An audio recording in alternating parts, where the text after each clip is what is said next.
This is Justice Insight Cam. Watch authentic interactions between citizens and police captured strictly on bodycams.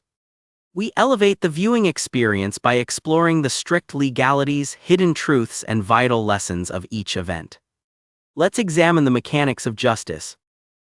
Your badge number and the name of your supervisor. You need to step back, sir. I am entitled to that information. Badge number. Now. Gate H, non-compliant passenger. I am not non-compliant. I have done nothing wrong. There are cases that get filed and forgotten. This one reshaped department policy, cleared out an entire command structure, and produced a verdict that made national legal history. What happened inside Chicago Union Station on a Thursday morning began as an ordinary commute. A federal judge headed to Washington for an emergency appellate session.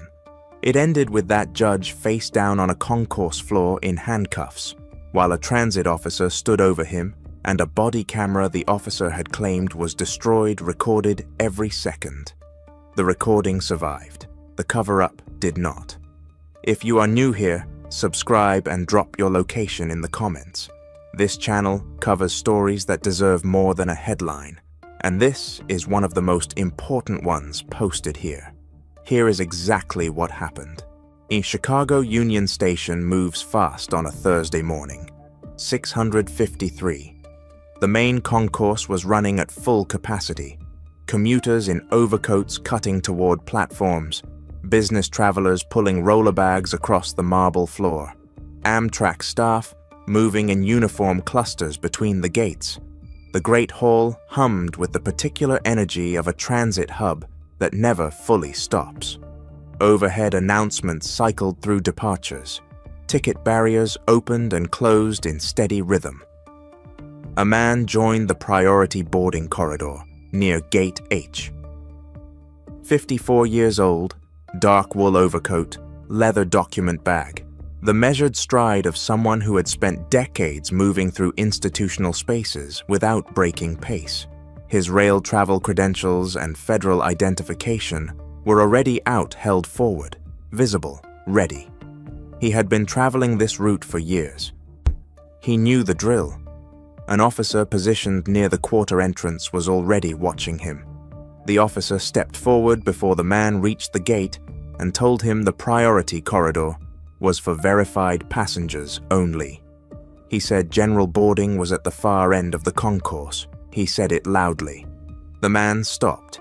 He extended his credentials and stated clearly that he was a federal judge on the 7th Circuit Court of Appeals, traveling on official judicial business. The officer took the identification. He examined it for 2 seconds. He handed it back without running the verification scanner, without checking the federal court seal, without comparing the photograph to the man standing in front of him. He told him to step to the side for additional screening. Behind him, some white man in a fleece vest walked through the corridor without being asked for anything. A white woman with a rolling suitcase was waved forward. 2 white men in suits passed through in conversation without breaking stride. None of them were stopped. None of them were looked at twice. His name was Judge Marcus Elroy. Born on the south side of Chicago, the second of 3 sons raised by a transit worker and a public school librarian.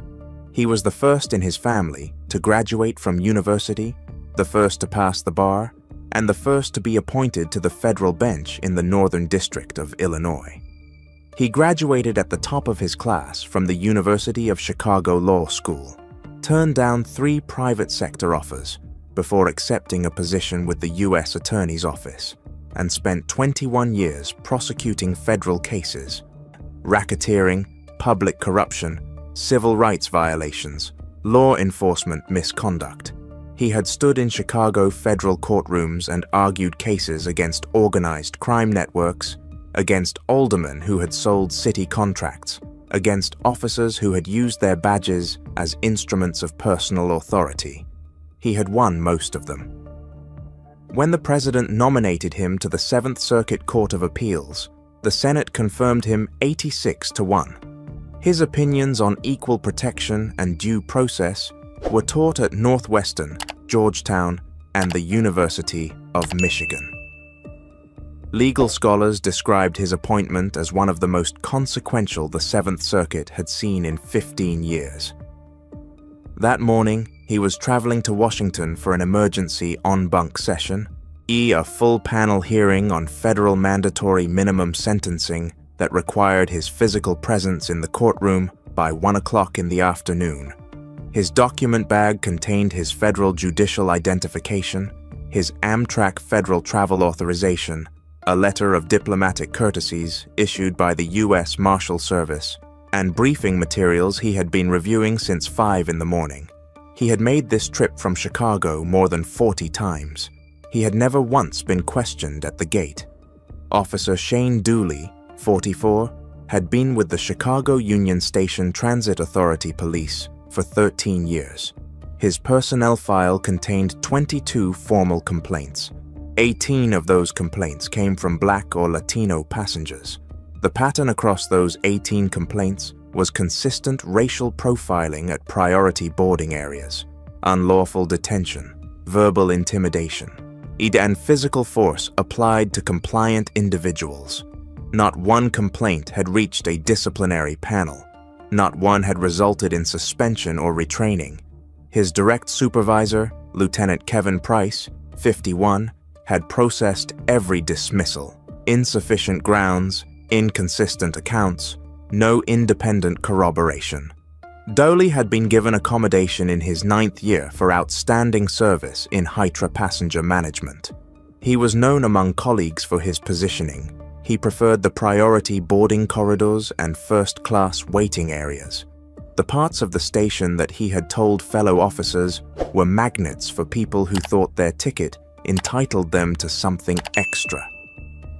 A black federal prosecutor had been detained in the priority waiting lounge for 90 minutes in 2020.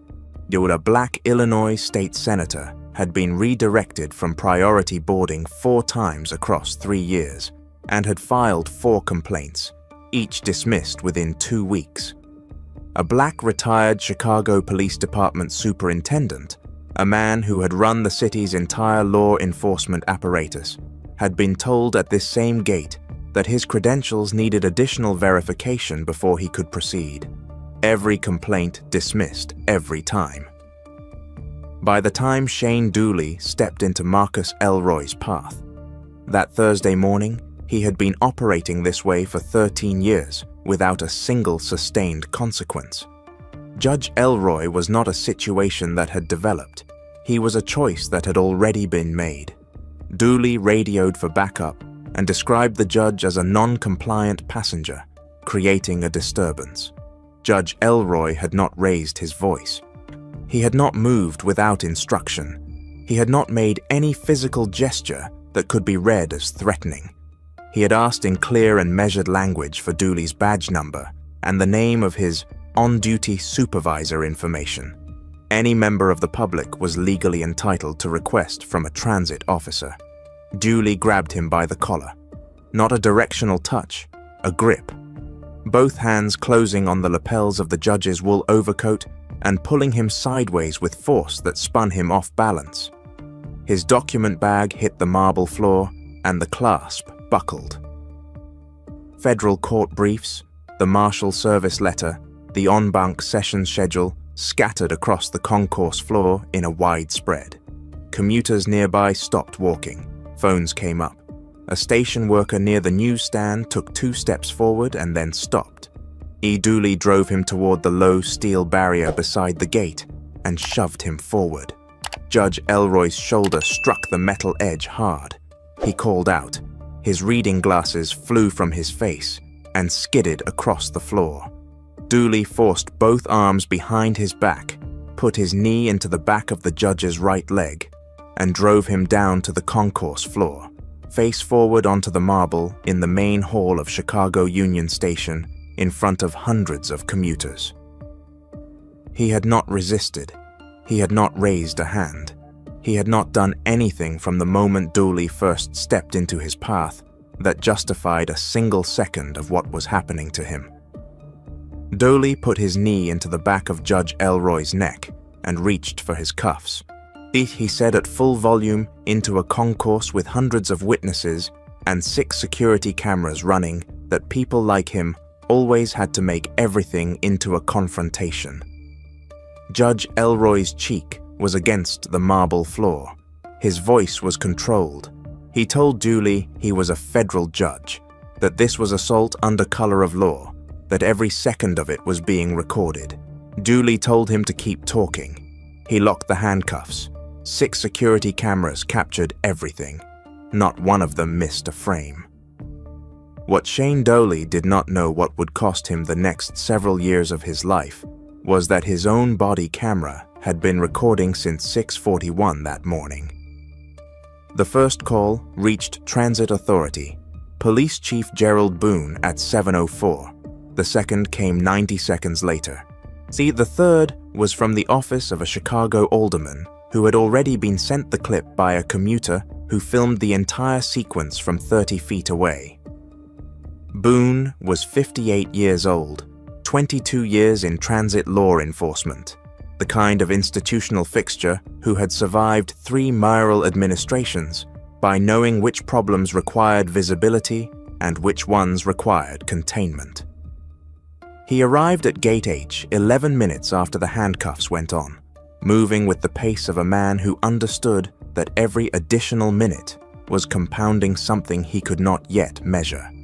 He pulled Station Concourse Supervisor Diane Riley aside before he reached the scene and asked her what she had. She told him who was on the floor. What crossed Boone's face in the 2 seconds that followed was not the expression of a man responding to a crisis, but it was the expression of a man who had just understood the specific nature of a problem that was already past the point of internal management. He walked to Dooley and told him quietly to remove the cuffs. Dooley said the subject had been non-compliant and that witnesses would confirm the threat assessment. Boone said the subject's name, his court, and his Senate confirmation number in that order, in a voice low enough that only Dooley could hear it. The cuffs came off. When Judge Elroy was helped to his feet, left shoulder visibly dropped, the side of his face marked where it had contacted the marble overcoat, torn at the left lapel. Boone stepped close and dropped his voice to near nothing. He mentioned the station's private security office. He mentioned a department physician.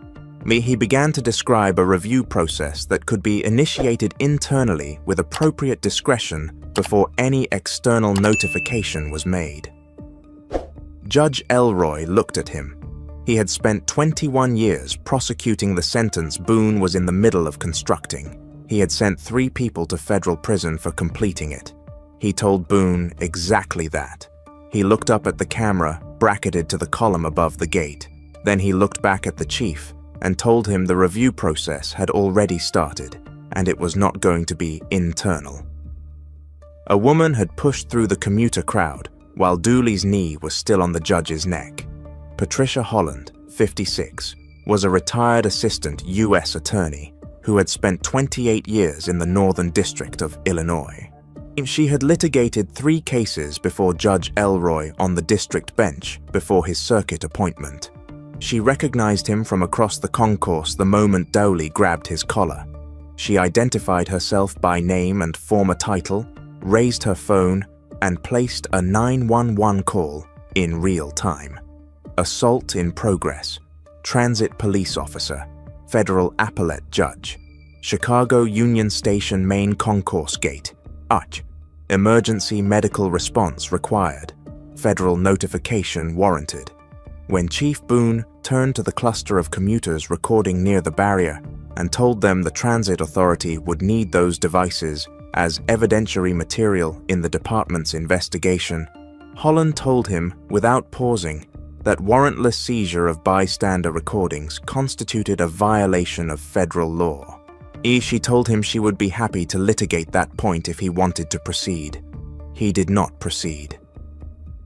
Judge Elroy declined the paramedic's offer of transport. He sat on a station bench near the gate, a transit medical officer examining his shoulder, and made 2 calls. The first was to the Chief Judge of the 7th Circuit. The second was to the FBI's Chicago field office directly. The Chicago FBI field office logged the notification at 7:21. 3 special agents arrived at Union Station within 17 minutes.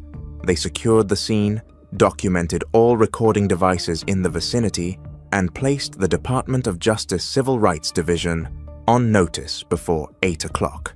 By 8:30, the footage was on every major news network in the country. The FBI subpoenaed the station's full security archive before 10.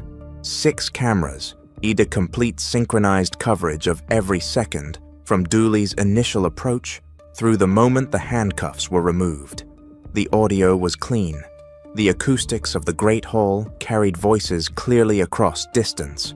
Dooley's incident report, filed at 9:47 that morning, stated that the subject had been verbally abusive, had refused repeated lawful directions, had assumed a physically aggressive posture, and had posed an active threat to station security.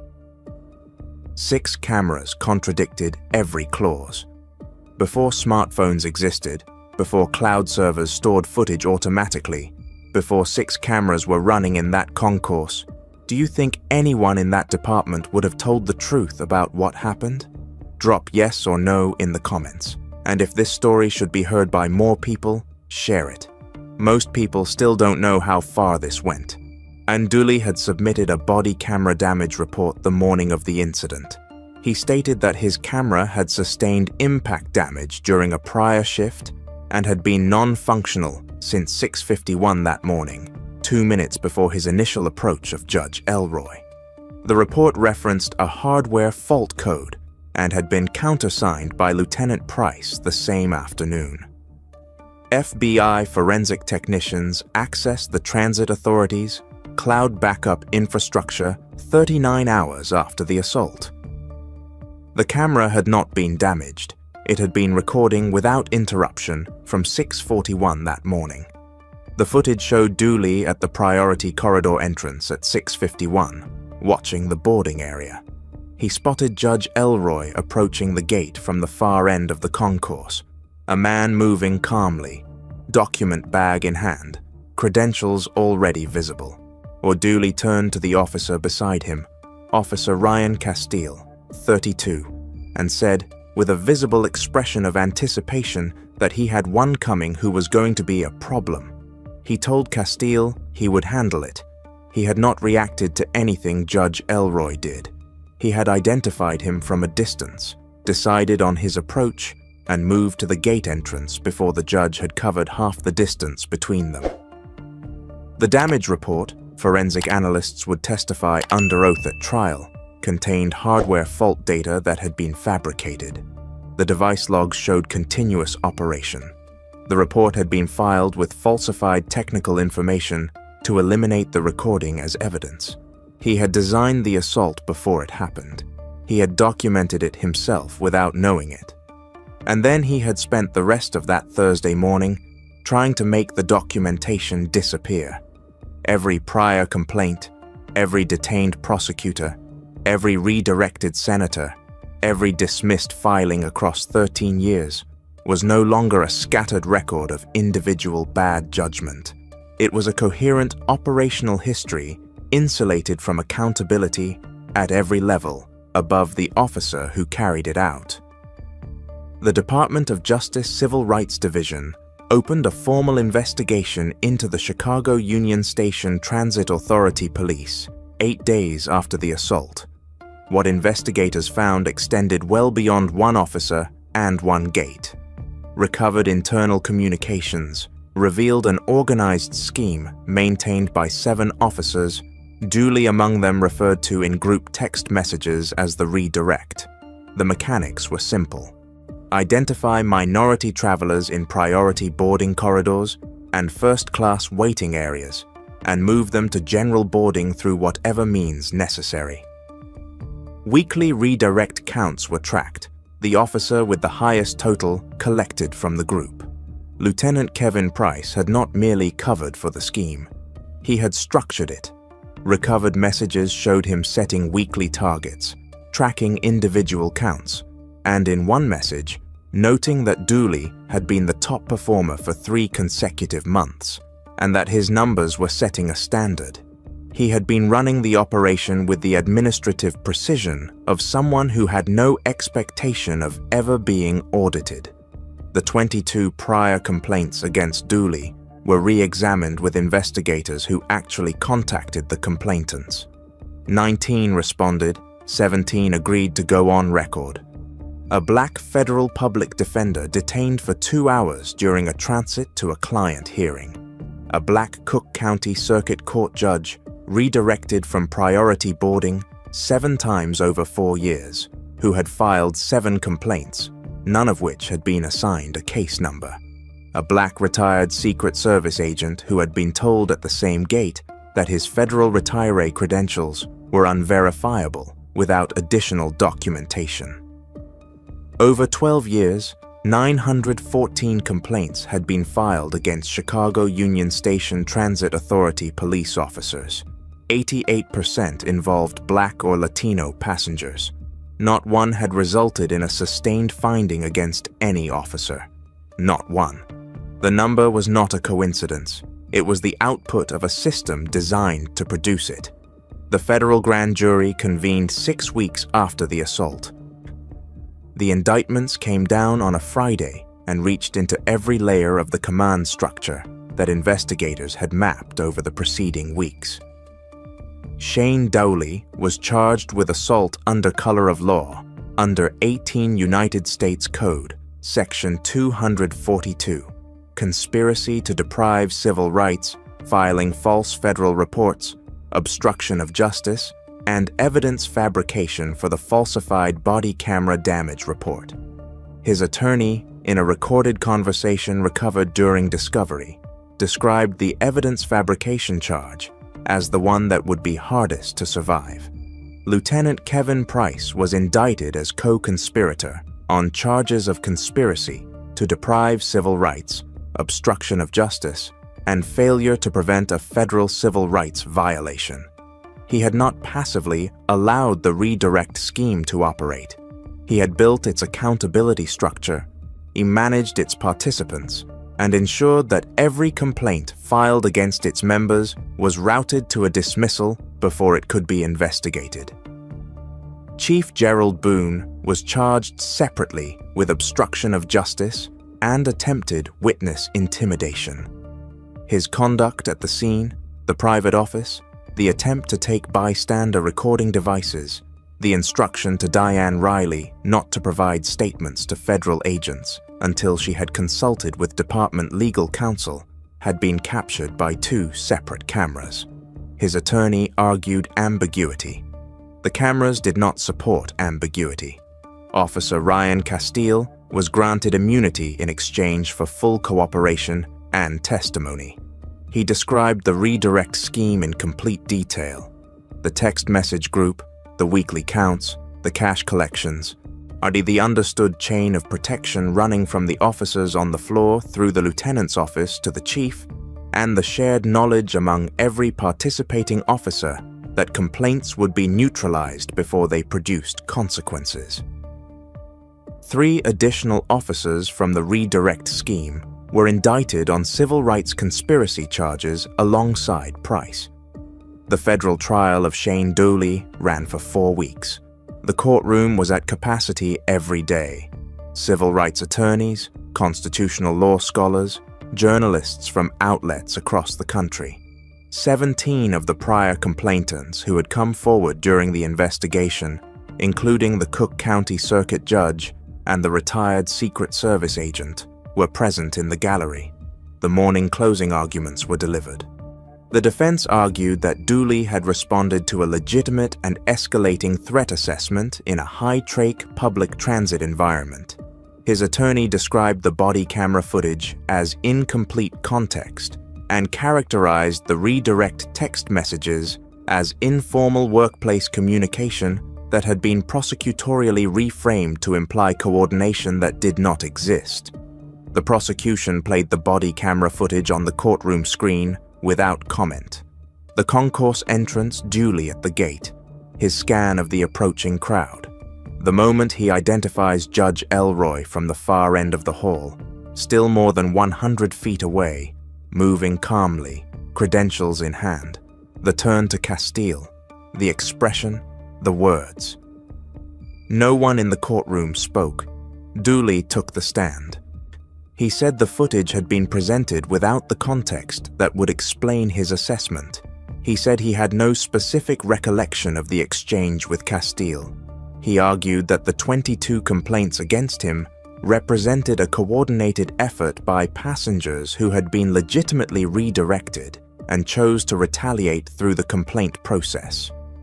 The prosecution presented the redirect text messages, the weekly count tallies, the cash transfer records documented across 18 months of mobile payment history, the emails from Price, the forensic testimony confirming that the body camera damage report contained fabricated hardware fault data that did not match the device's actual operational log.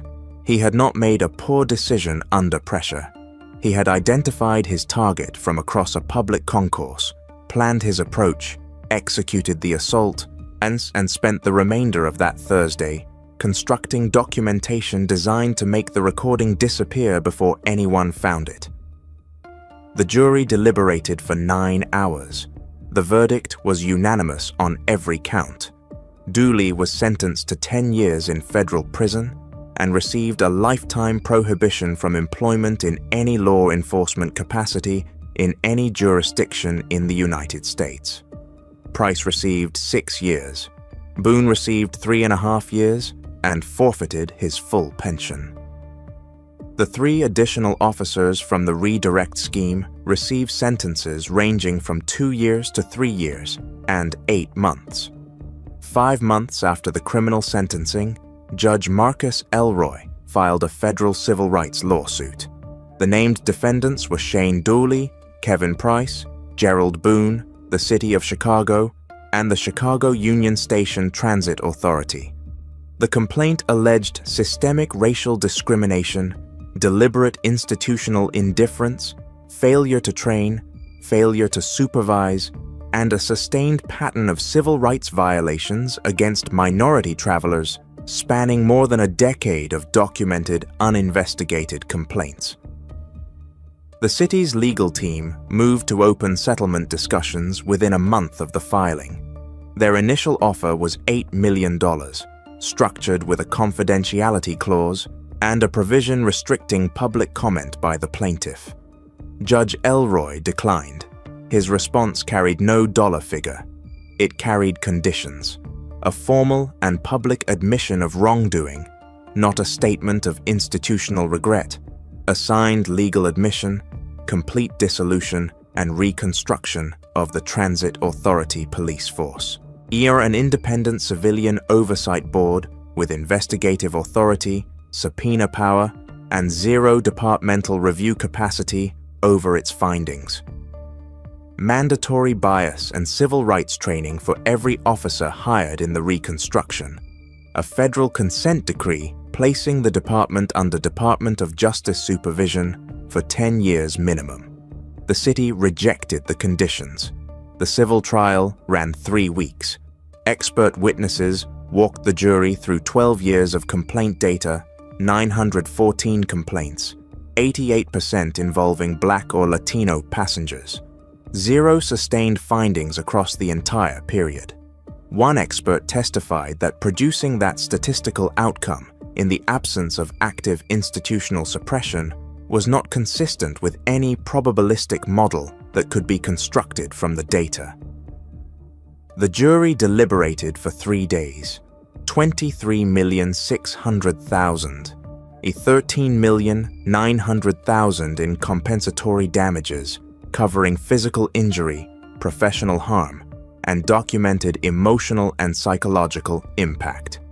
9,700,000 in punitive damages against the individual officers and supervisors held personally liable. The largest civil rights verdict rendered against the Transit Authority Police Department in United States history. The city announced its intention to appeal within 30 days of the verdict. The appeal was never filed. The The full amount was paid within 55 days. The Chicago Union Station Transit Authority Police Department was disbanded by order of the city. The reconstruction brought new leadership appointed through an external selection process, revised hiring standards with civil rights history requirements, mandatory body camera protocols with tamper-evident cloud archiving inaccessible to department personnel, and a formal policy requiring independent external review of every use of force complaint and every complaint alleging discriminatory conduct. The Civilian Oversight Board was constituted with full investigative authority, subpoena power, and a charter that explicitly prohibited departmental interference in any active review. A federal consent decree established 10 years of Department of Justice monitoring with quarterly reporting requirements. 19 additional complainants filed civil suits in the months that followed. Their combined settlements reached $13,200,000. 2 years into his sentence at a federal correctional facility in Terute, Indiana, Shane Dooley agreed to a recorded interview with a journalist covering the long-term outcomes of the case. He said he had done what his training prepared him to do. He said the judge had escalated a routine interaction into a confrontation. He said the outcome would have been different if the subject had cooperated from the start. Judge Marcus Elroy was asked to respond. He said he had cooperated from the first word to the last word. Credentials extended before being asked. Hands visible throughout, voice level throughout. Every direction followed while being assaulted on the floor of a public train station in the city where he grew up. He said the cooperation framing was never about his behavior. It was about Dooley's premise that a black man standing in a priority corridor needed to earn his right to stand there in a way that no one else in that corridor was asked to demonstrate.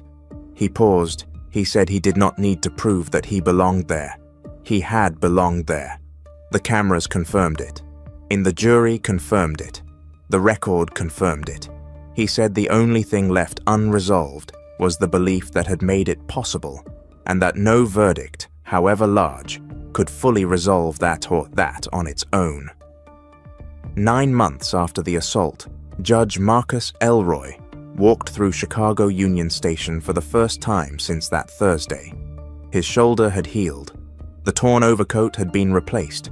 He carried the same document bag, the same measured stride. His credentials were visible in his hand as he crossed the Great Hall, not because the new officers would question him, but because he had decided somewhere in the months of recovery and litigation that followed that he would move through public spaces in this country with his identification where it could be seen, not as an accommodation, as a record. The new transit officers nodded as he passed the gate. A young black man in a new uniform, part of the first cohort hired under the reconstructed department, stepped forward and stopped him for a moment. He did not say much. 2 words. Judge Elroy looked at him. He nodded once. He walked through the priority corridor and was not stopped. If you like this video, make sure to hit that like button, subscribe, and turn on the notification bell so you don't miss the next story.